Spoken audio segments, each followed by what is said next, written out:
Hi, welcome to Chosen Generation presentation. Of course, I have no way of knowing what the future holds for you. You may lose your home and everything in a fire.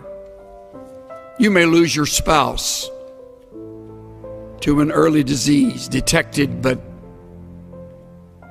not cured. You may lose your dreams, your hopes. You may lose a relationship that you have cultivated over the years. All losses are painful. And you will be brought back over and over again to the words of Proverbs chapter 3, verses 5 and 6. I know.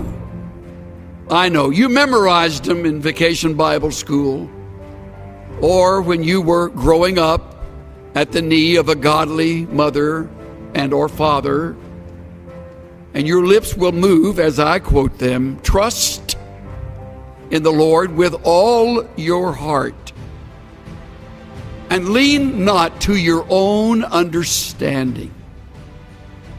In all your ways, acknowledge Him, and He will make your paths straight. All your heart, all your ways, trust. Now, we have a problem with this because of several things. First of all, we are to blame self-sufficient. We have learned how to get ourselves out of jams rather than acknowledging the jam has very well been either directed or permitted by our sovereign God to teach us. And by not trusting Him, we short-circuit the test and go our own way, getting ourselves out of our own mess. We're too self-sufficient. Another reason we fail this test is because we're too quick to call on others. We have a lot of very capable friends. As life unfolds and you leave this school and you're involved in your church, your work of ministry, your realm of responsibility, you'll meet other people. Many of them much smarter than you are. Most of them richer than you are. Better connected than you are. And some of them will become good friends. And they will become your crutch. You'll trust them rather than the Lord your God, because they're right there and they have connections. And when you're up against it, they'll get you through it. Another reason we don't trust is because we feel distant from the God of heaven. Don't feel too guilty about that. So did Job, as godly as he was. And yet Job said, in the midst of all of the loss, though He slay me, I will trust in Him. Though He take me off this earth, in the process, I leave trusting Him.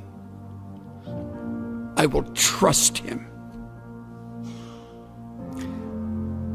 The fourth reason I would name is that we have cultivated the bad habit of worry. Many of you are much better at worrying than you are at trusting. If you were to put together a worry list, it would outrun your prayer list. And you're worried right now about something. Most likely, it's related to something about your schoolwork. Some course, some class, some test, or maybe your finances.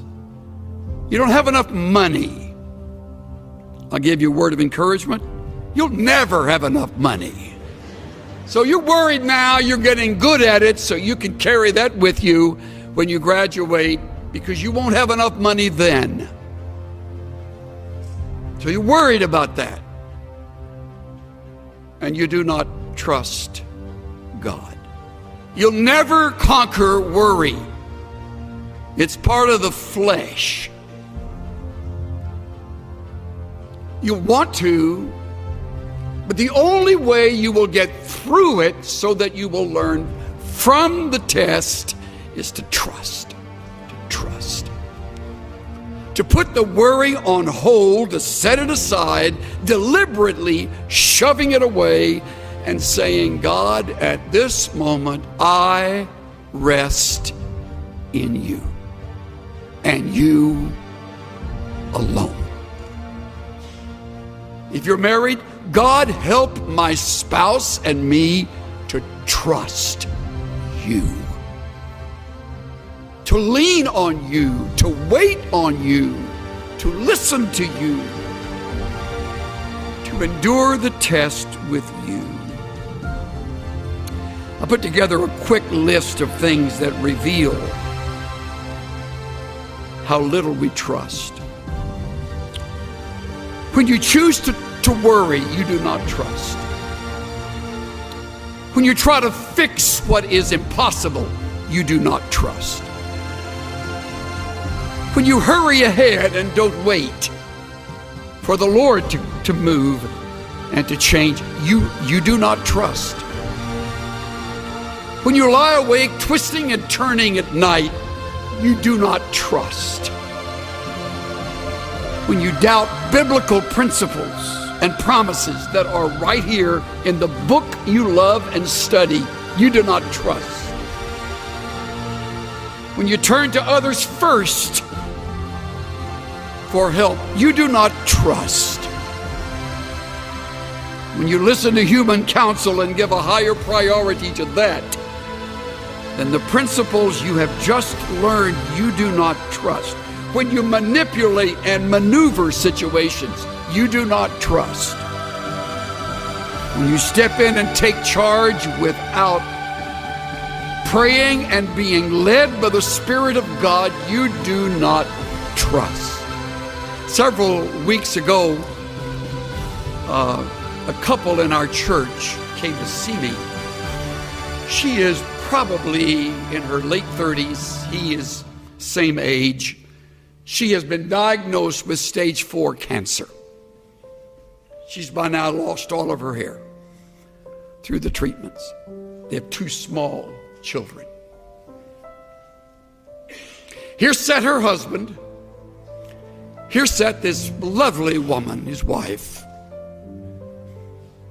As they spoke to me in the most encouraging manner.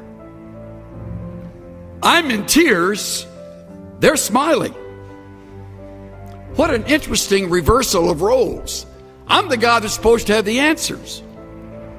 And they sit here and they minister to me as I've rarely been ministered to, talking about what God is teaching them in the midst of the loss. Now, all of that'll sound hollow if you're cynical, and some of you are, tragically. But if you still have a heart, you will realize that's where you want to be.